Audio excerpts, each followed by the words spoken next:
LNG imports into Europe have been falling for a number of years now, so we estimate that last year Europe and its near neighbours imported about 33 million tonnes of LNG, and that is about half of what it imported at its peak in 2010 and 11. LNG imports into Europe have been falling for the past few years for a very specific reason. Europe, because it has access also to pipeline gas and domestic gas, is able to play a very specific role for the global LNG industry. It's able to act as the global balancing market.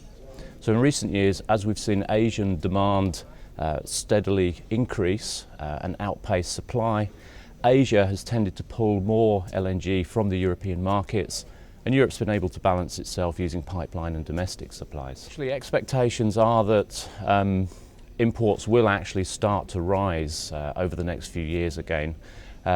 It's a view held commonly by many industry commentators, and it's one that BG would agree with. As we see new supplies, new LNG supplies coming on from Australia, from the US in particular, we're going to see LNG imports into Europe start to rise again over the next few years.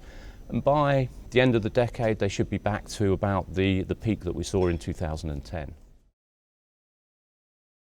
Well, for European gas markets, LNG provides a number of functions.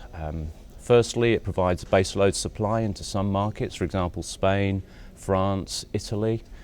But with an abundance of import infrastructure, almost 150 million tonnes of import capacity, Europe always has the option to pull more LNG if it needs it. So for Europe, it's an option to secure global gas, global supplies when it needs it, so it's a safety net.